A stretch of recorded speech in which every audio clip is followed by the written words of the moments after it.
Hola, ¿qué tal, amigas, amigos, amigues? Bienvenidos al ya el último episodio de la segunda temporada de Peccatoribus, su podcast favorito dedicado a las vidas y obras de los hochis, de los hombres homosexuales en la historia de México y en general personas que han transgredido las normas del género y la sexualidad hegemónica heterosexual.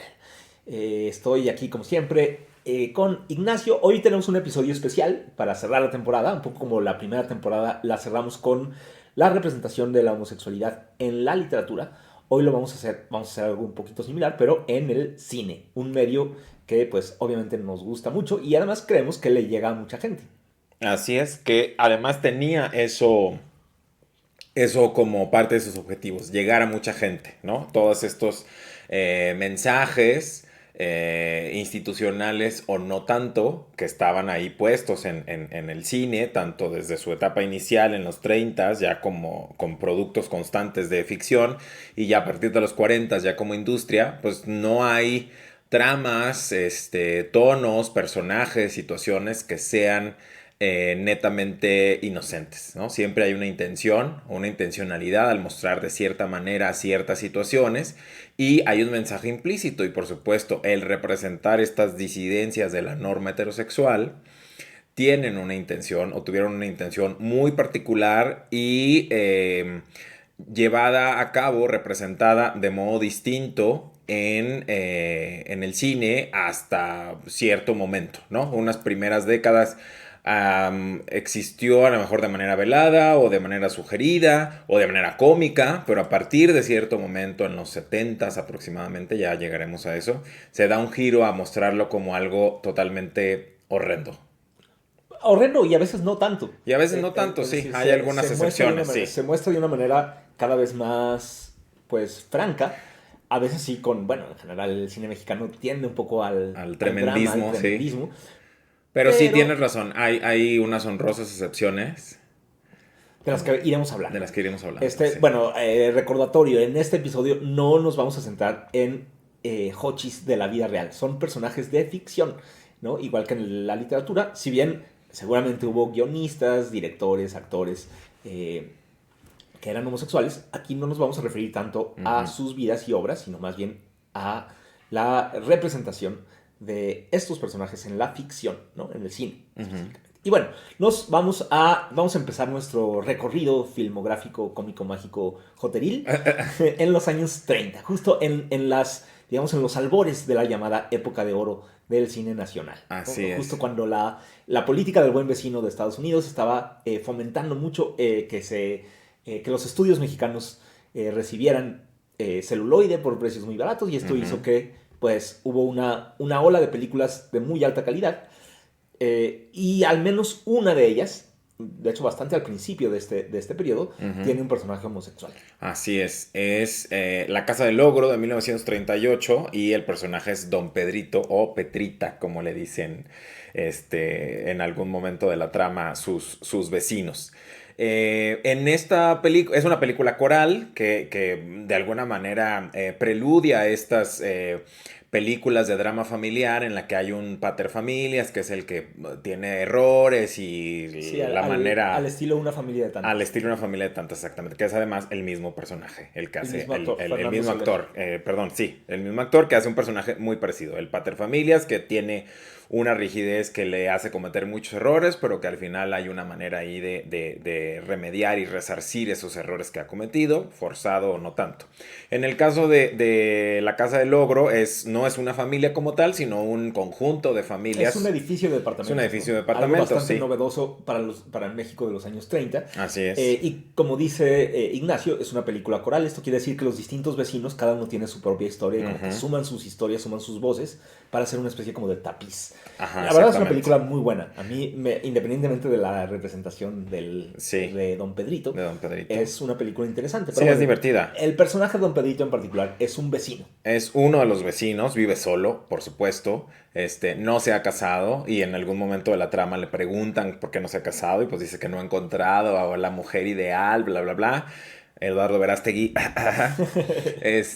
Y entonces es un personaje que tiene también una representación con muchos resabios del siglo XIX, es un fifí. en la manera de presentarse. Tiene los bigotes retorcidos hacia arriba, un sombrerito de paja, un atuendo de un traje que pues remite a lo mejor a mejores épocas de su juventud y mejores épocas económicas incluso. Entonces es como un eco del pasado, de estos fifís de finales del siglo XIX, principios del XX, que va por la vida y por la ciudad, pues ahora sí que viendo y disfrutando a través de la vista, pero que pues tiene vedado, por supuesto, hablar con toda claridad sobre lo que realmente gusta y quiere, ¿no? Y sin embargo tiene una relación muy peculiar Ujú. con la portera del edificio, ¿no? Sí. Que lo está bulleando. Es una relación no precisamente armónica, Ajá. pero en la que sí se permite mediante el humor pues hablar bastante abiertamente, ¿no? Sí se echan mucha carrilla el uno al Ujú. otro.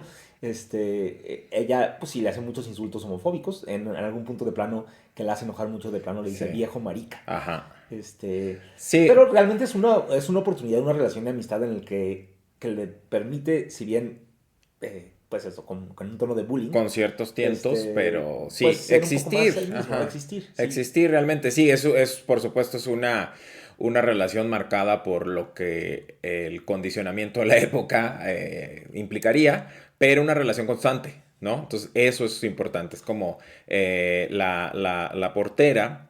Es como una figura constante en ese existir cotidiano de Pedrito y le compra roscas y hay una relación ahí, O sea, literalmente le hace los le mandados, hace los ¿no? mandados, exactamente. Literalmente hay una relación de, pues sí, de a lo mejor económica, porque le pagaba Ajá. por hacer los mandados, pero finalmente de cotidianidad por compartir el espacio y esos momentos de charla cotidiana, ¿no? Entonces, y en algún momento le pregunta si esos bigotes son para despistar. Entonces hay como muchas Ujú. maneras, muchos guiños de hacer evidente eso de lo que no se podía hablar de otra manera más que como un insulto, como cuando le dice maricón, Y bueno, hay que decirlo, aquí no hay ningún final trágico, ¿no? simplemente, bueno, no hay ningún final, parece, no tiene un conflicto ni un desenlace de este personaje, pero bueno, al contrario, acaba un poco bien, le perdonan Le los perdonan meses de los renta que meses de renta que debía. debía, exacto.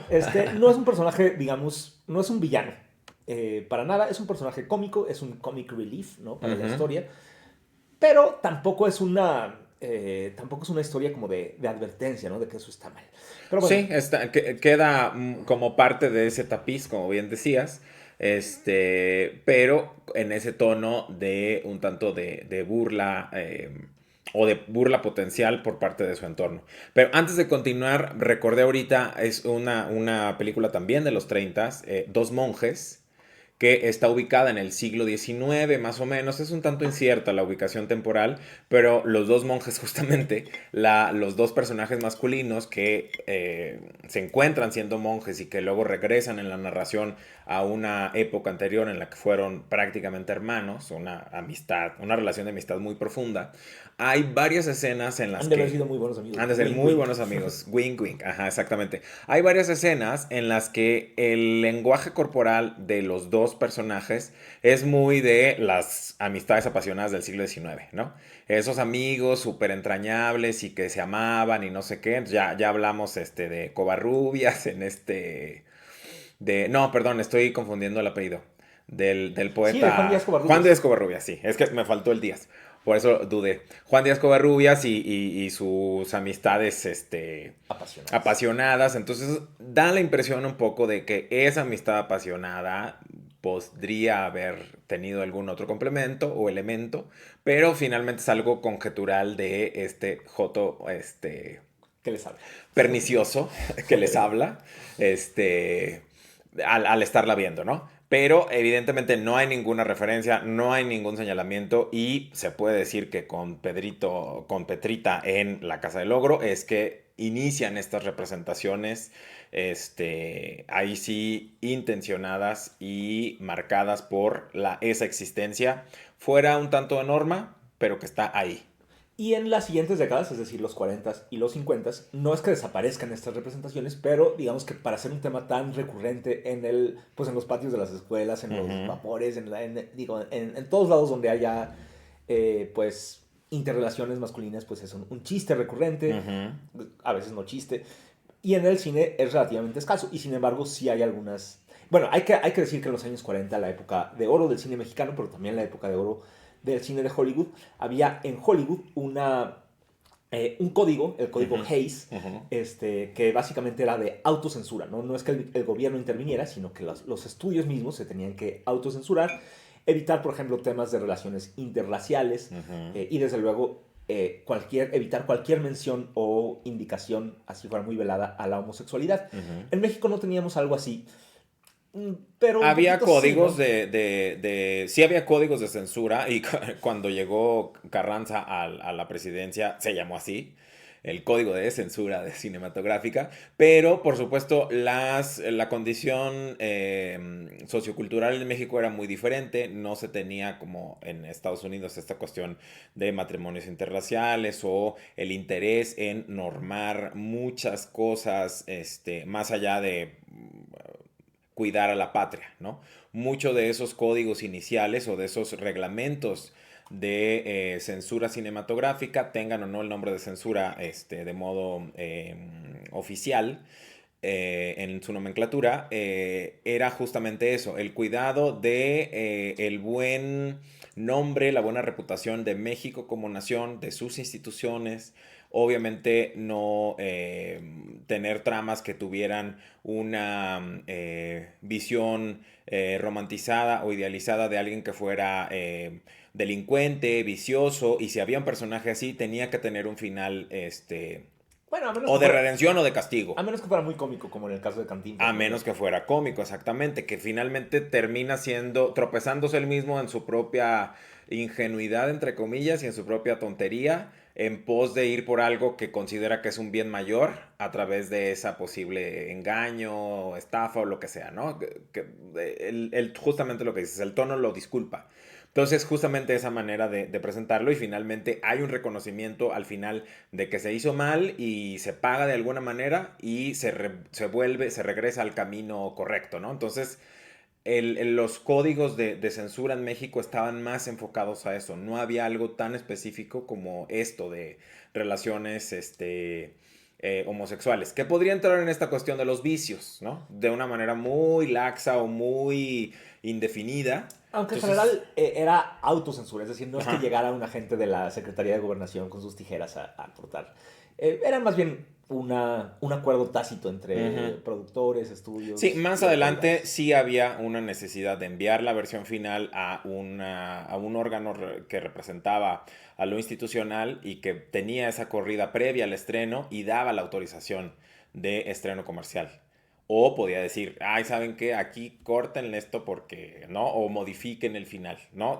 Por supuesto, los casos eran los menos porque justamente lo que dices, la autocensura llevaba a evitar meter personajes como Petrita, para decir, pues, si invento esto, chance y me la van a rebotar. Entonces, mejor no lo meto. Ya cuando mande la versión oficial, ya sé que me van a dar el visto bueno y ya puedo ir, comprando espacios en radio, en prensa, para hacer toda la campaña de publicidad de la película, ¿no? Era un poco facilitarse el proceso, la autocensura. Y bueno, ¿qué excepciones hubo? ¿En qué ejemplos sí hubo representaciones de una sexualidad distinta? De modo general, los 40s y 50s, la manera en que lo presentaron fue algo que tú y yo hemos platicado de estas óperas barrocas, de tener el recurso de que una mujer tiene que hacer pasar por hombre por alguna situación y en el desarrollo de la trama genera alguna confusión y eso es parte de los gags de la trama en sí misma, ¿no? Exacto. Eso pasa, bueno, dices en las óperas, pero en el teatro de Shakespeare, ¿no? En Teatro, La ajá. Tempestad, en el teatro del Siglo de Oro, en las comedias de Lope de Vega. Ujú, A menudo pasa esto, ¿no? Una mujer que se disfraza de ujú. hombre, no necesariamente es un hombre trans, aunque bueno, sí en el caso de... bueno, en fin, hay casos donde sí hay. Ok. Pero Pero sí, de modo general es eso, es un fingimiento temporal por una situación que sí o sí tiene que hacerlo, o y con un las efecto obliga a hacerlo. cómico, ¿no? Y, Siempre y esto siempre el es efecto es cómico. cómico. Ajá. Pero bueno, sí hay esta cosa de que, uy, me estoy enamorando Ujú. de un hombre que resulta Ajá. que Que la resulta razón que es es una porque no mujer. es hombre, sino Ajá. que es una mujer disfrazada. Exactamente. Y entonces a lo que íbamos con esto de las óperas y el teatro y demás es a remarcar que el cine no inventó este recurso. O sea, No, para nada. es un recurso que tomó. Y lo tomaron muchísimas veces en el cine mexicano, en los 40, aquí les voy a ir diciendo. Y es eso, una mujer que se tiene que hacer pasar por hombre generalmente toma la identidad o del hermano que no está, o del hermano que falleció, o de algún primo, de algún pariente real. Es un hombre que existe y se tiene que hacer pasar por él para salvar la vida, salvar un trabajo, lo que sea, ¿no? La primera es Me ha besado un hombre del 44 y ese tropo se mantiene y la estructura se mantiene de modo general en prácticamente todas las que voy a mencionar a continuación. Yo quiero ser hombre del 49, Yo soy muy macho del 53, que es prácticamente un remake de Me ha besado un hombre, en este caso con Silvia Pinal. Pablo y Carolina del 55, 2 años después, y es lo mismo. Carolina se hace pasar por su hermano. Las Coronelas son dos hermanas que se tienen que hacer pasar por hombres las dos, y las dos enamoran a dos hermanos. Además esto sucede en una situación que podríamos identificar como la Revolución Mexicana, entonces tiene ahí ese otro componente, que además un militar enamorándose de su superior, que cree que es un hombre, pero al final resulta que es una mujer y, no pasó nada, todo está bien. Luego, Me ha gustado un hombre en el 65, la historia es la misma. Los dos rivales, la historia es la misma en el 66. Y hasta ahí llegamos, en este uso de la comicidad, de ese transgredir la norma heterosexual, Y salirse de la normalidad, entre comillas, porque además esto es algo que comparten muchas de estas películas, casi en todas aparece, que el hombre conflictuado porque se está enamorando de ese hombre, acude o con el sacerdote o con el doctor o con el psiquiatra buscando una solución para su problema recién descubierto, porque cree que es lo peor que le ha pasado en la vida y es el ser más monstruoso de la humanidad, entonces quiere buscar una solución. Y la solución siempre es que resulta que no había tal problema, ¿no? Ujú. Porque el hombre, entre comillas, del que se había enamorado es en realidad una mujer. Una mujer, Y ni exactamente. siquiera es un hombre trans, es simplemente una mujer que por conveniencia se tuvo Ujú. que disfrazar en un momento muy específico de Ujú. hombre. Así es. Y la manera de salvar una posible censura cinematográfica es que desde el minuto uno el público sabe cuál es la verdad. Entonces no hay ahí ningún ocultamiento para el público y entonces el público todo el tiempo se está riendo de ese que se cree anormal por lo que está viviendo. Entonces ahí no hay ningún misterio, no hay ninguna vuelta de tuerca que al público le resulte choqueante. Claro, solo para el personaje que es Solo para el hombre. personaje en la diégesis de la historia. O sea, si ese personaje fuera real, pues sería así como que los vecinos todo el tiempo supieron que el muchachito ese era una mujer porque la veían ponerse la gorra así como a Rosa Salvaje y entrar y entonces desde la ventana están viendo y jajaja, ya se dio cuenta que era mujer y ya es como que, uy, ya se acabó el chisme, busquemos otra cosa, ¿no? Es un poco eso, ¿no? Como el estar asomados en una ventana y ver eso y estar enterados todo el tiempo del gran conflicto para ese personaje que no es tal. Y lo interesante es que no hay realmente personajes homosexuales aquí, No, ¿no? no hay ningún personaje homosexual. Por supuesto, se habla todo el tiempo nunca se enuncia, siempre se dice, ay, es que es un muchachillo así como muy raro, o mueven la mano, o dicen, ay, es que será que de esos que, Ajá, o dicen ma y ya sabes que van a decir maricón, pero dicen otra palabra, ¿no? ajá, Madre Santa o ese tipo ajá. de cosas, ¿no? Ese tipo de recursos para detonar la risa o la gracia de la situación, entre comillas, en el público de ese momento, ¿no?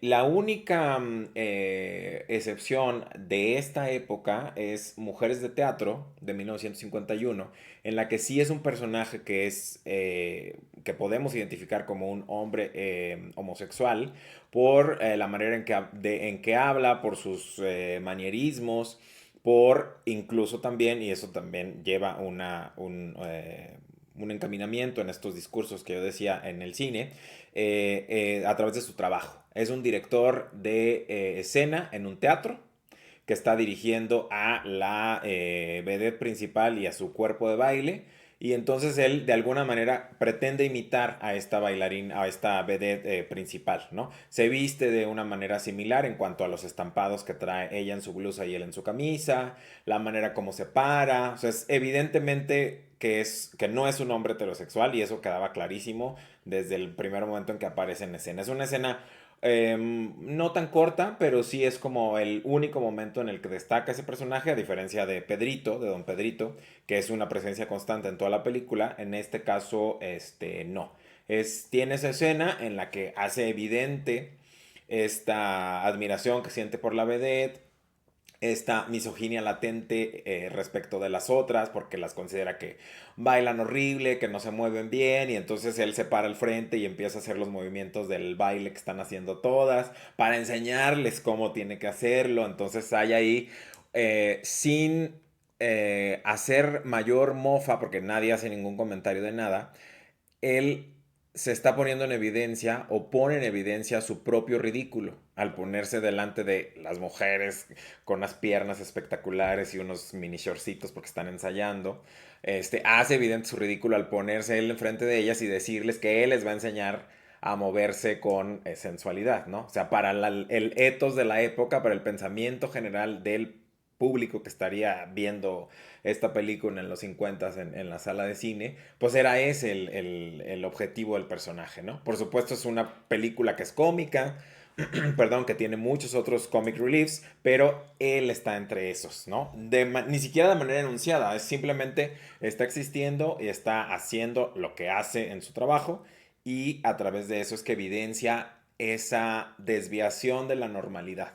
Y es excepcional. Entonces, en ese sentido, también creo que un posible señalamiento o disgusto de presentar a un personaje así, es una, que no se le enuncia como tal, como homosexual, maricón o lo que fuera, y que es algo excepcional y únicamente existe en esa esfera que es el mundo del teatro.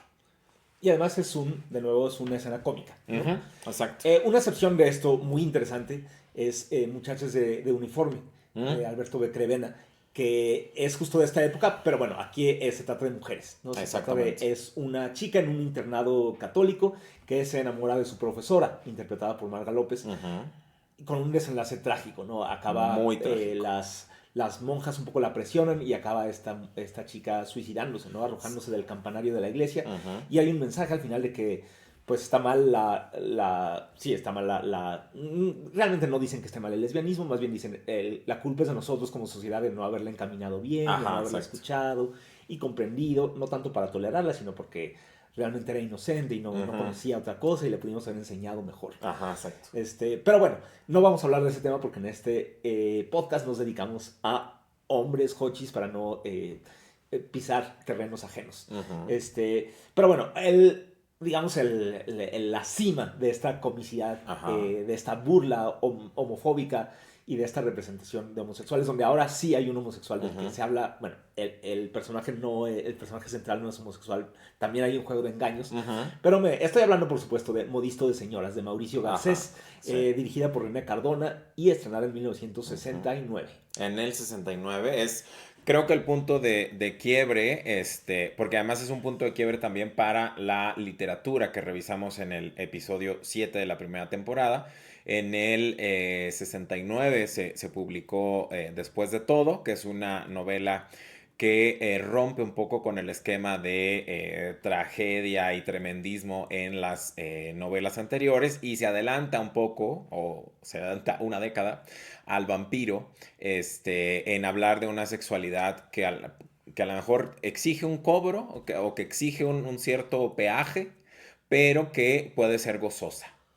Y coincide en el 69 Modisto de Señoras en el sentido de que sí, sigue siendo una visión moralina, una visión de excepción respecto de la norma heterosexual, que es la única e incuestionable, y eso aparece muy remarcado hacia el final de la película, pero el tono es comedia.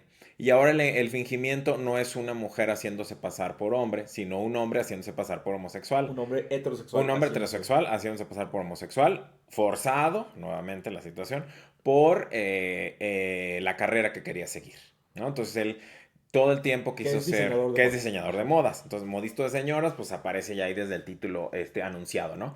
Y nuevamente va encaminando hacia ciertas esferas, estas existencias, hacia ciertas profesiones que permiten la tolerancia o la necesidad de existencia de estas excentricidades por lo que pueden aportar. Pero más allá de eso, es como que no se les piensa fuera de esos ámbitos, ¿no? En este caso, no se les piensa fuera de sus boutiques, ¿no? Y obviamente no tienen una relación romántica ni sexual Ujú. con otro hombre que se No, vea. ajá. Simplemente son Con un chistes. montón de mujeres, eso Sí, sí, porque es Mauricio Garcés, por porque es Mauricio supuesto. Garcés. Entonces todo el tiempo está en la raya, en la línea, así como que caminando sobre la navaja de que está hablando con todo el estereotipo de que no tiene nada de malo tener ciertos manierismos al hablar, pero ahí el uso es totalmente intencional, o sea, lo remarca cuando se está haciendo pasar por homosexual, pero cuando ve a una modelo pasar, Dice, habla a mamacita. mamacito. Y luego, ay, ¿qué le está diciendo? Y así, o sea, el juego es Ahí como que lo que se le sale ujú, involuntariamente es lo macho, lo ¿no? macho Y en un exactamente, punto le ¿no? preguntan, ¿dónde nació? En Guadalajara, Ajá, Jalisco. ajá. Como si fuera Entonces, un símbolo. Y bueno, es una joya, digamos, para los historiadores de estos temas, ujú, porque conjunta en una sola película todos los estereotipos sí. sobre la homosexualidad y la Ujú, heterosexualidad de la sí. década de los 60, ¿no? Sí, y además se hace pasar, cuando está en su fingimiento, hace pensar también que la mayoría de homosexuales son tontos, ¿no? Porque deliberadamente dice cosas mal. Entonces dice, ay, este traje se llama como esa isla tan nuestra y tan de Jalisco, Janitzio, ¿no? O sea, ubica a Janitzio en Jalisco, pues Janitzio es Michoacán, ¿no? Hace ese tipo de cosas también como para ir remarcando como una cierta Un cierto vínculo entre homosexualidad y y estupidez. estupidez, ajá, como ser inadecuado para muchas cosas, ¿no? Más allá de eso que es el ámbito per se permitido. Y además hay otra cuestión respecto a estos estereotipos que mencionabas de lo heterosexual y lo homosexual, en el sentido de que sus enemigos, su competencia, son otros diseñadores, estos sí De homosexuales, verdad, de ajá. verdad, hombres homosexuales, pero son tres. Entonces hay ahí, me parece algo muy intencional decir, ni con tres de estos se puede vencer a uno solo de este otro que es normal, que es heterosexual, que es el que las puede porque es macho realmente. Además, quizá, bueno, y pensé que para ahí ibas, el hecho de que sean tres, digamos que elude la posibilidad de que sean una pareja, Ah, ¿no? claro, Porque en sí. ningún momento se habla de parejas, como decía, ni No. románticas ni Mm-mm. sexuales, ¿no? Eso Lo simplemente... único que podría hacer pensar de un vínculo mayor de su sociedad, de la boutique y del diseño, es que en alguna escena dice, están firmando un cheque y dice uno de ellos, estamos mancomunados. Entonces los tres firman el cheque. Pero eso sería como lo único. No hay ninguna evidencia de En que... realidad, René Cardona y Mauricio García estaban viendo mucho más y era una pareja gay poliamorosa, una Ujú. trieja, Mira, era una quizá. trieja, ellos, Avant la Lettre, era una trieja y no se dieron cuenta de lo que estaban ahí planteando. Pero sí es todo el tiempo, Maurice, que es el nombre del personaje, Mauricio Garcés, los vence, ¿no? O sea, no utiliza los medios más honestos, siempre echa mano del engaño, pero termina venciéndolos, ¿no? Siempre quedan ellos tres como los perdedores, los que no dan una. Y de hecho, al final de la película los hace trabajar para él y además los obliga a comportarse como hombres, Ujú. ¿no? Sí, exactamente. Los manda a golpear al final de una manera indirecta. Terminan golpeadísimos y en el hospital. Entonces va a visitarlos al hospital y les dice, bueno, les confirma lo que ellos ya sabían, que él no era homosexual. Porque todo el tiempo los tres están intentando demostrar que no lo es para con eso acabar con su carrera. Y entonces es eso, ¿no? El enemigo natural, digamos, entre comillas, del hombre heterosexual son los hombres homosexuales, ¿no? Porque siempre le van a tener envidia.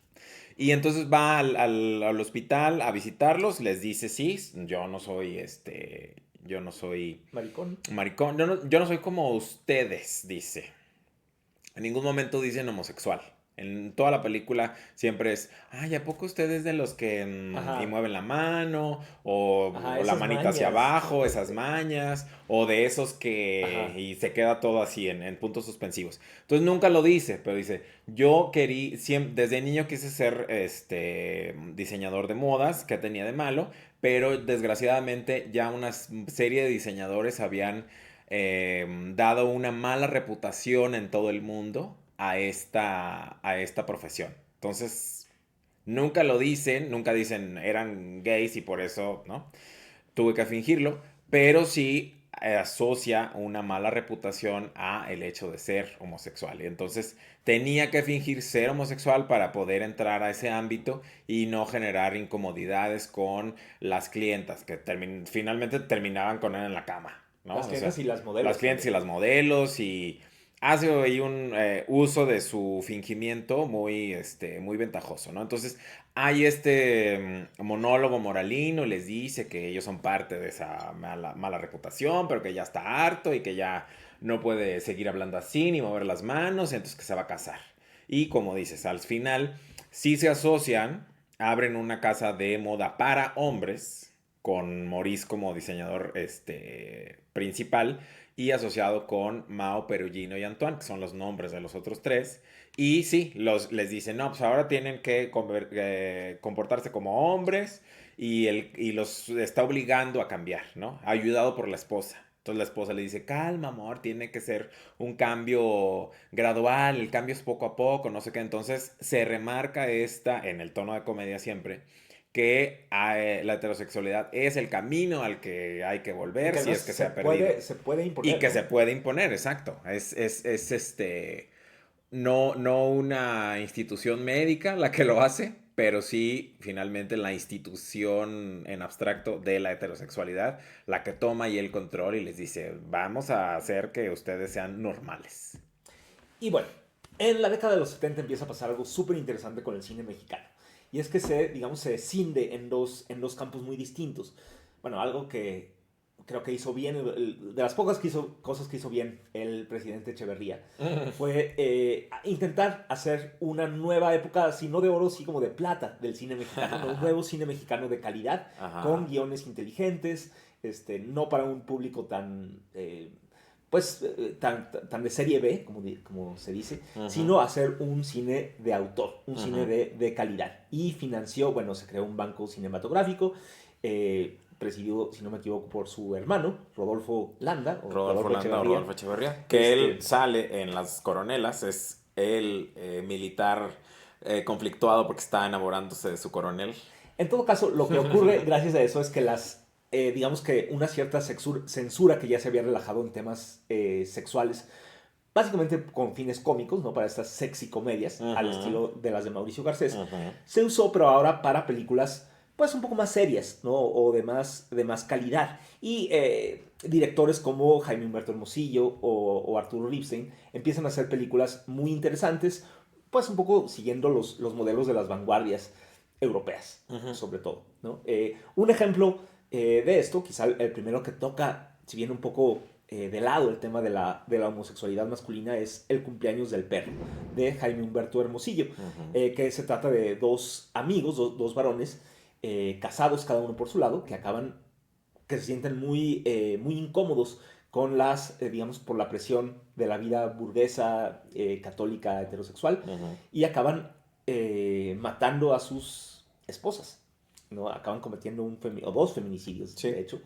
Bueno, el primero como que ocurre muy al principio, pero realmente se trata de la decisión del segundo de matar a su esposa para Para irse liberarse, con el otro. para irse con Ajá. el otro. No está muy claro en esta película si realmente son homosexuales o solo están inconformes con los lazos, ¿no? Del Ujú. matrimonio heterosexual. Pero bueno, de todas maneras es muy difícil no suponer que son amantes.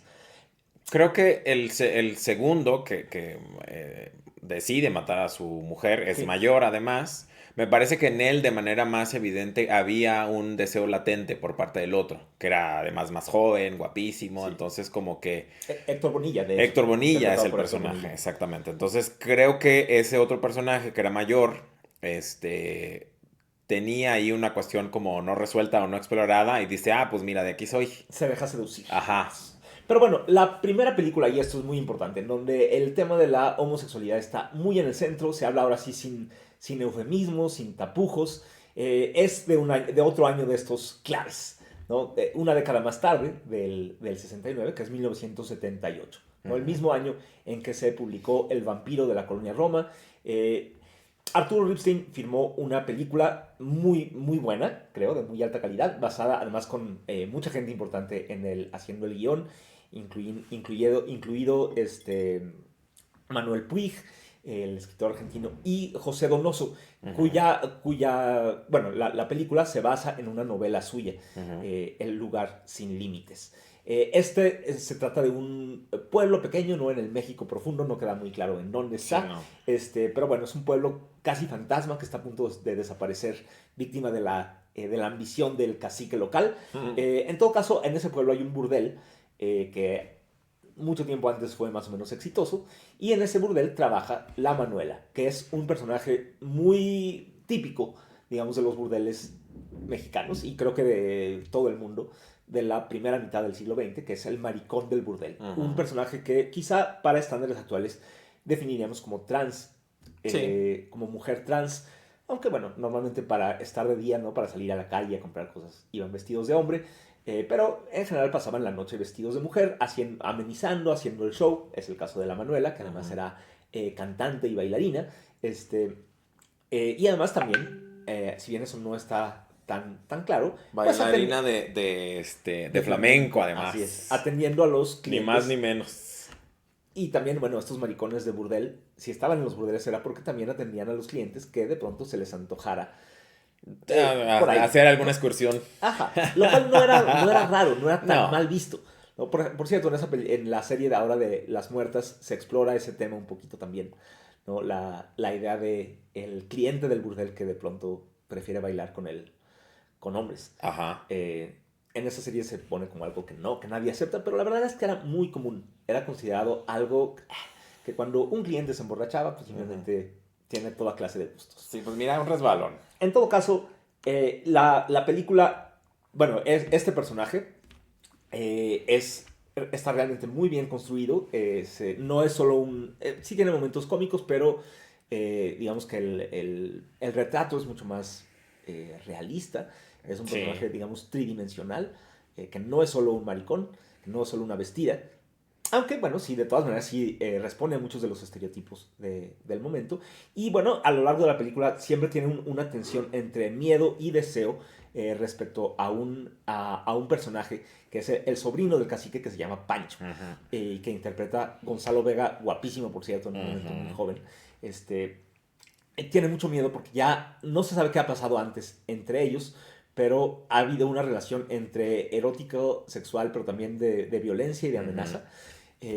Por lo cual, desde el principio de la película empieza a correr la noticia de que Pancho ha regresado al pueblo, y la Manuela, pues como que eso, tiene una mezcla de sentimientos al respecto encontrados. Al final, obviamente... Se le mojan los ojos de lágrimas y otras cosas. Al Porque final- sí, tiene miedo y tiene deseo a la vez. Exacto. Y eso, pues obviamente, culmina en un encuentro entre ambos personajes, ¿no?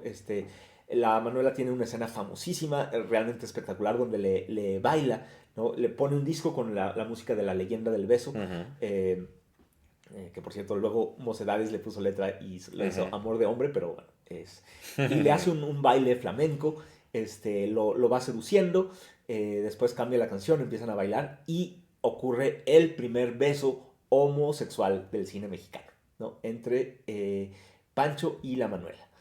Dos varones que se besan en un beso, pues no muy largo, que digamos, no muy apasionado, pero es un beso, vamos, no es solo un pico, ¿no? Sí es un beso con todas las de la ley. Con Roberto Cobo y Gonzalo Vega. Gonzalo Vega. Después, bueno, la historia termina en tragedia. Cuando Gonzalo Vega es descubierto por su cuñado, dice, no, qué óvole, yo no soy maricón, suélteme, este Me maricón besó. me besó, se aprovechó de mí. Ajá. Y total que, bueno, no les voy a spoilear el final, pero ya se imaginarán por dónde va. Les recomiendo mucho que la busquen y que la vean porque es una película muy buena. Y además que marcó, bueno, les decía que fue el año en que se publicó el vampiro de la colonia de Roma, pero más importante aún, por una entrevista que dio Roberto Cobo después de la película a la revista Proceso, donde habló de su papel como la Manuela y con unos comentarios, pues no propiamente homofóbicos, pero sí transfóbicos quizás sí, y sobre todo clasistas, ¿no? Un poco diciendo, no todos los maricones somos así, somos como esas vestidas de burdel, hay gente que somos homosexuales, bueno, de todas maneras hay que Correctos. decir que fue valiente para 1978 a asumir su propia homosexualidad. Sí, enunciarse como tal, aunque estaba marcado por, sí, un clasismo presente también en muchos otros productos culturales literarios. También todas las novelas de las que ya hemos hablado tienen ese clasismo. Incluso en el vampiro, Adonis García dice, las locas son las que nos dan mala reputación. En todo caso, esta entrevista... Que es parte del contexto, es algo que estaba digamos, en el aire de pues, ese momento. No es por cuestionar, pero digo, es cuestionable ahora, ¿no? Exacto. Pero respondía a su momento, era algo que se esperaba que alguien dijera, ¿no?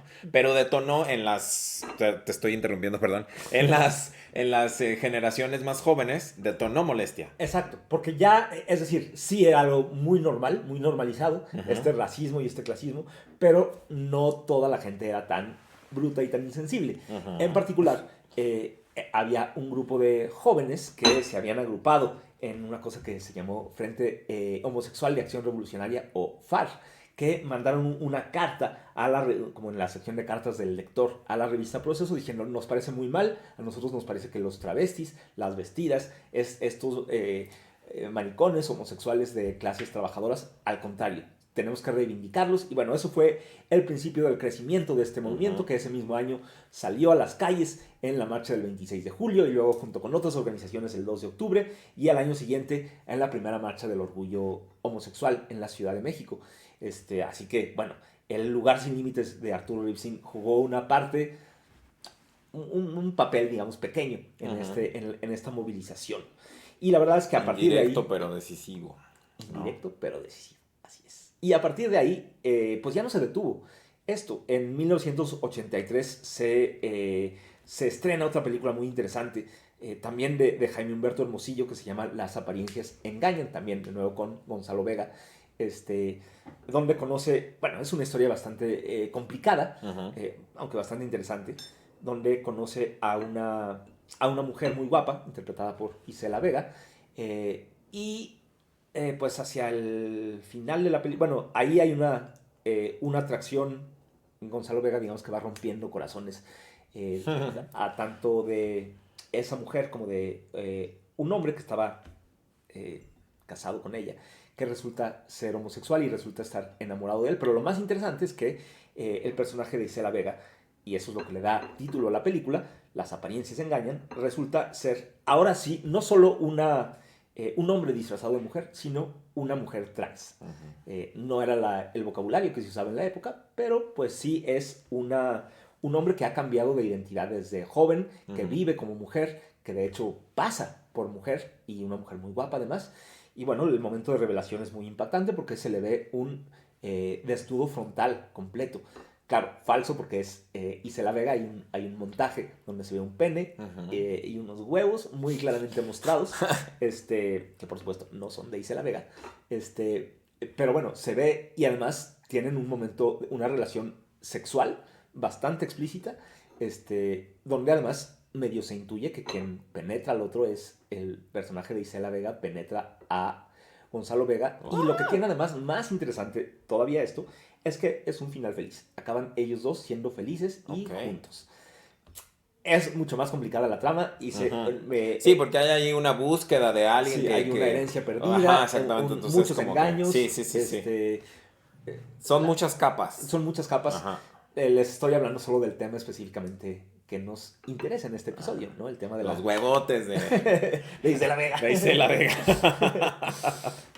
Pero bueno, la verdad creo que sí Esto sí es creo que es una película muy importante porque es la primera película donde se muestra como además personaje central y principal a una mujer trans ya como tal y no solo como un Ujú. personaje de risa, tampoco es un engaño así de, Ajá. jaja, era mujer, sino que Y no es un personaje malvado, no un delincuente, un asesino en serie, como luego fueron presentados los personajes transexuales, tanto femeninos como masculinos en Hollywood, de manera muy recurrente. sí, Siempre eran como ese el asesino, ¿no? personaje desviado en más de un sentido, que robaba, mataba, engañaba y era alguien como que acechaba en las sombras. Sí, como en el tipo El silencio de los inocentes. Ujú, exactamente.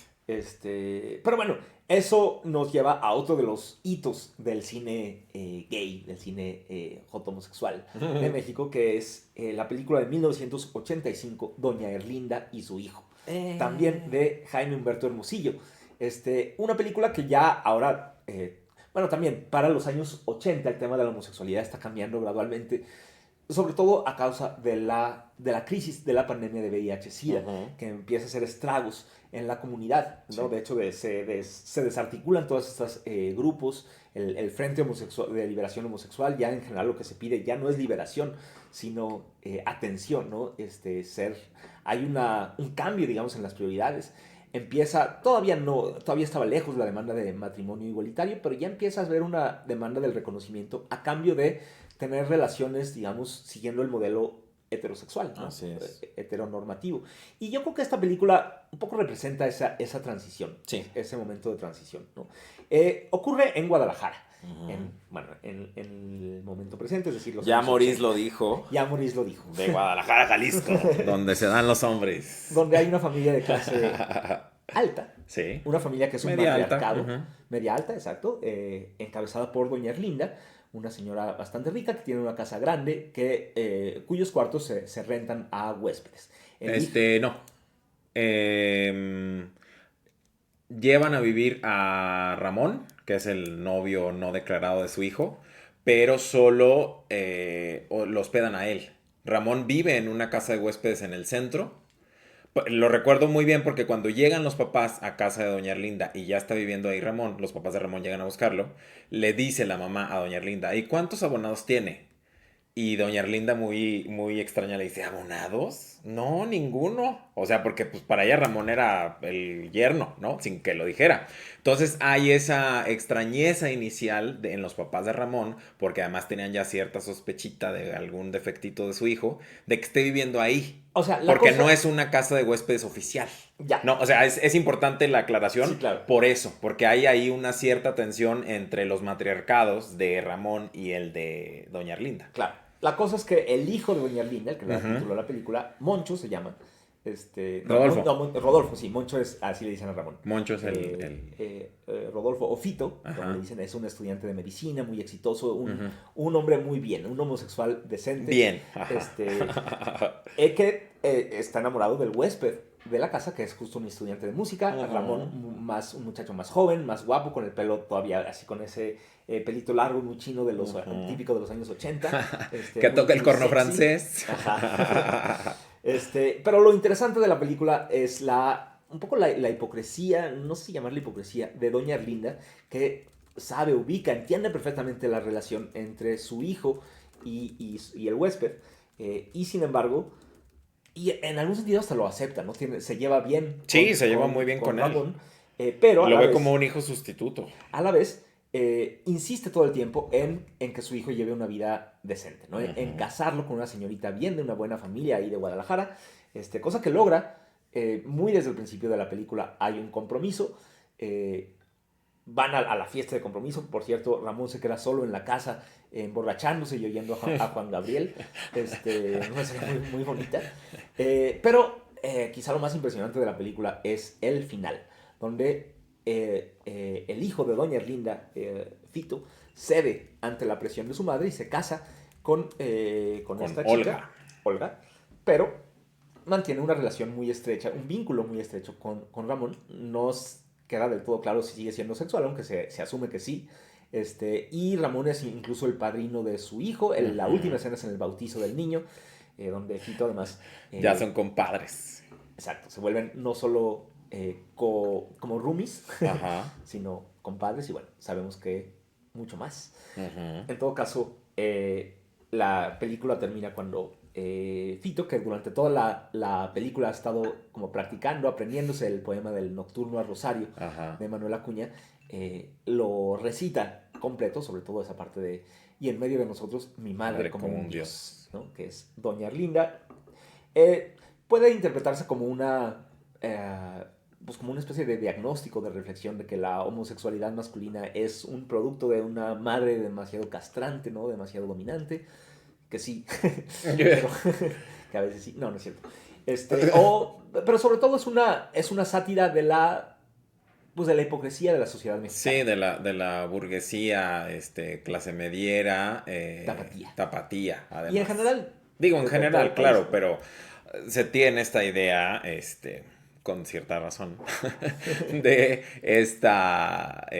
estos fingimientos socioculturales tapatíos, o bueno, de este centro occidente del país, de cierta clase social, cierto nivel socioeconómico, de este set complementario de mandamientos, ¿no? El mandamiento de la heterosexualidad, del matrimonio bien, de la familia bien y de presentarse ante el mundo justo como eso, como un matrimonio bien avenido, envidiable hasta cierto punto, con hijos lindos, que cuidan además a la abuela y que la abuela es una constante en la vida de todos. Entonces, finalmente, el personaje de Doña Erlinda tiene muchas capas, por supuesto, porque también podría haber ahí un señalamiento de rígido control por parte de ella, porque no deja que el hijo se vaya y le impone a esta esposa con la que se llevan bien y se quieren, pero finalmente es una demanda por parte de la mamá y es además también un personaje posibilitador de esta esfera peculiar, de esta relación sui generis entre el hijo, la nuera y el hijo El sustituto, nuero. el nuero, que sabe que hay ahí un vínculo mayor con su hijo y que les permite que tengan sus tiempos a solas, porque se lleva a la nuera de compras o cuando está embarazada, ay, nos vamos a ir a ver al doctor y regresamos en 4 horas, ¿eh? Y entonces remarca cuánto tiempo van a estar fuera para que los otros dos tomen sus previsiones, ¿no? Sí, Entonces, como que aquí Hermosillo se burla un poco de que no a los mexicanos no es tanto que les moleste la homosexualidad, lo que les molesta es las apariencias, ¿no? ajá, Otra vez este tema exactamente. de Es las apariencias. evidenciarlo, mientras no lo hagas evidente, todo bien. Exacto, algo muy recurrente en el cine de Jaime Humberto Hermosillo. Y bueno, la verdad es que después de la crisis del VIH-Sida, en los años 90 el tema de la homosexualidad entra al cine, y creo de todos los países del mundo, empezando por el de Hollywood, ¿no? Ujú. Ya con películas como Filadelfia Mm. y otras más, que incluso ganó el Oscar. Y por supuesto en México esto se vio representado también, ¿no? Donde el tema empezó a hablarse, si bien al principio muy poco y con cierta timidez, pues en 1995 ya se estrena El Callejón de los Milagros de Jorge Fons, Ah, considerada también una de las cimas, ¿no? Del de las nuevo cimas cine mexicano, del del nuevo cine. nuevo cine Ajá, ya mexicano. esta es como una tercera generación de buen cine mexicano, Ajá. donde una vez más hay un personaje homosexual, joto homosexual, Ajá. este, Atrapado en un atrapado en un matrimonio. matrimonio sin... Ajá. Bueno, hay que decir que esta película está basada en una novela egipcia Mm. del mismo título, que ocurre en los años 40 en el Cairo. Ah, wow. Y realmente se siente un poco en esta película ese ambiente. Me imagino que el Cairo en los años 40 no sería muy distinto a la Ciudad de México. Pero bueno, lo que ocurre aquí es que de nuevo este personaje homosexual, pero que está casado desde hace muchos años, que tiene Ujú. hijos, pues ya, decide que como sus hijos ya están grandes, él ya tiene derecho a hacer lo que quiera con su vida y conoce en una tienda de ropa ahí en el centro de la Ciudad de México a un muchacho muy joven y muy guapo. Ujú. Empiezan una relación romántica y sexual, desde Ujú. luego, que una vez más acaba de un modo bastante trágico, ¿no? El hijo de este señor los descubre, entra en crisis y le propina una tremenda golpiza al amante, no a su propio padre, pero sí al joven amante. Al amantito. Ujú. Creo que no lo mata, pero lo pone muy cerca, ¿no? Así lo Sí. manda al hospital. Es una historia no feliz, Ujú. no es un final propiamente feliz, aunque bueno, tampoco acaba, digamos, en la muerte. Y un poco el mensaje puede leerse como que el problema no es tanto la homosexualidad, sino pues la homofobia, ¿no? Las restricciones sociales y culturales que rodean y que hacen que la gente se tenga que renunciar a sus deseos. Ujú. Sí, la ruptura de este compromiso adquirido, tanto en lo social como en lo religioso, muy seguramente, del matrimonio. O sea, hizo un juramento ante un juez y ante un sacerdote de hasta que la muerte nos separe, bla, bla, bla, con la esposa, forzado por su contexto y por las demandas. Pero, como bien decías, o sea, llega un momento en el que ya no puede reprimir sus verdaderos deseos y considerando que alcanzó un punto en el que podría actuar en consecuencia, lo hace, pero la expectativa no cumplida de ese juramento eterno hace que el hijo tome acción y se erija como ese cúmulo de instituciones, señalamientos, expectativas familiares, sociales, culturales, bla, bla, bla, que decide aniquilar o intentar aniquilar a ese que ve como el motivo de la falla para que el otro regrese a cumplir. ¿No? Entonces creo que una manera interesante de ejercer esa vigilancia y las acciones de control de esa vigilancia.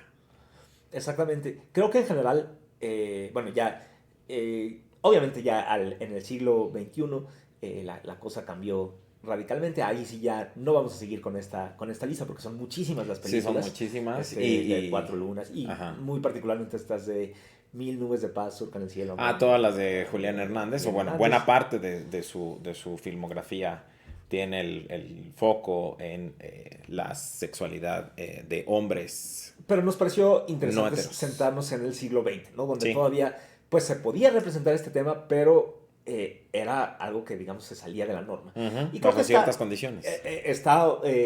es un tema recurrente, ¿no? La vigilancia, el control social respecto a estos personajes, solo que pues digamos, en la primera mitad del siglo, bueno, hasta los 60, digamos que el espectador, o bueno, la mirada del director o del que se espera hacia el público Ujú, es un poco la de la sociedad, ¿no? Es decir, eso está mal ujú, y hay que extirpar este mal de algún modo, hay que ujú, corregirlo o hay que castigarlos. Y esto, a partir de los 70 paulatinamente cambia y uno se pone más bien del lado de estos protagonistas, ¿no? Es ujú. decir, ellos son, pues, si no necesariamente héroes, por lo menos sí víctimas de una sociedad Ajá. machista, misógina, Ya homofóbica y represiva. son motivo de... sus situaciones generan empatía, Empatía, exactamente. ¿no? Uno se pone, el espectador, bueno, obviamente no es que todos lo hicieran así, no es que cualquiera que viera El lugar sin límite o Doña Linda su hija y su hijo se identificaran Ujú. con estos personajes, pero creo que sí es un poco la intención de los guionistas y de los Sí. directores. Que en ese momento todavía es algo que incluso se vive ahora, ¿no? El que un actor decida hacer un personaje homosexual puede implicar cierto riesgo para el futuro de su carrera, ¿no?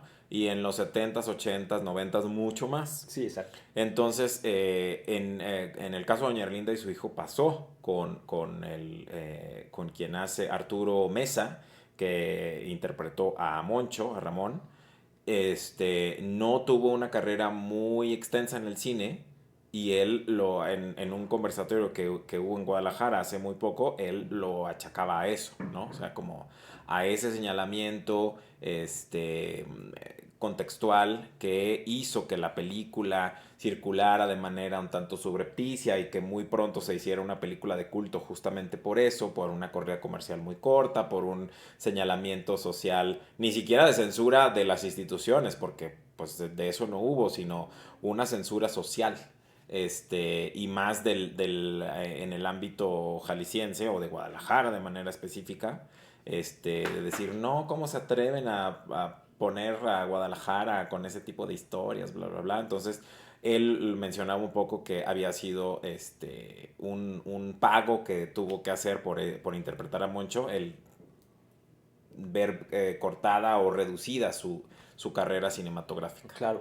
El caso de Roberto Cobo también es interesante, solo que él pues ya tenía una carrera muy distinguida, Larguísima, sí. muy larga, la Un tenía. Ariel, además. Un Ariel por Los Olvidados, ¿no? Ajá. Es el protagonista de Los Olvidados. Ajá. Y ya, pues ya estaba bastante grande cuando hizo Lugar Sin Límites. Ujú. Y aún así, ya no pudo volver a actuar en personajes heterosexuales. Es decir, aún así, digo, tampoco es que quisiera mucho, que buscara mucho, Pero sí, ya fue como de, ok, entonces... ok, ya eres el gay. ¿Eres y vas a gay? seguir. Bueno, vas a ser el gay. Curiosamente, a actores como Héctor Bonilla o Gonzalo Vega no les pasó sucedió. eso. Ajá. Un poco porque eran tan populares ya cuando hicieron estas, ya tan ubicados como Ujú. galanes del cine y de las telenovelas, Ujú. que pues un poco salieron avante de esta... Claro. También porque nunca hacen de personajes afeminados, ¿no? Ajá, exactamente. Son homosexuales, pero muy, muy varoniles, ¿no? Y muy machos. Muy machos. Y bueno, con esto terminamos este episodio y ya toda la séptima temporada. La segunda temporada. La segunda temporada. El séptimo episodio de la y segunda temporada. Bueno, nuestra tradición es poner Fuck, Marry, Kill, pero no sé si en este caso sea posible hacer esto porque pues no son tan... Bueno, de estos, aquí elige uno. Pues Gonzalo Vega, Fuck. Y Héctor Bonilla también. Quizá Héctor Bonilla, Merry. Pero no sé quién más. Héctor Bonilla, Mary, coincido contigo. Híjole, me uno a Mao Perugino y Antoine de Modisto de Señoras para que sea cuatrieja. Ay, sí. Me caso con ellos. Merry es ahí. Mary, a Mao Perugino y Antoine y somos cuatrieja. Ay, sí. Me gusta esa decisión. Y Kill a Mauricio Garcés. Kill a Mauricio Garcés por viejo rancio, porque además homofóbico. muchas de sus películas de esa época tienen una misoginia impresionante. El guión es terriblemente misógino en muchas de sus películas de esa etapa del galán otoñal. Entonces, ya a los ojos de ahora y a la sensibilidad actual es como un kill total. Y fuck a Moncho. Sí, Moncho, sí. Bueno, les recomendamos que vean estas películas. Muchas están en YouTube, ajá. Disponibles. Si se quieren enterar de cómo era percibida y representada la homosexualidad en el cine mexicano en el siglo XX. Sí. Bueno, pues nos veremos. Vamos a tomarnos un descanso, unas merecidas, bueno, o no tan merecidas vacaciones. Bueno, vacaciones. Pero vacaciones, sea como sea. Y nos vemos el año que entra, ya en el 2026, con una tercera temporada de Pecatorius. Nos encontramos pronto. Gracias por escucharnos. Bye. Bye.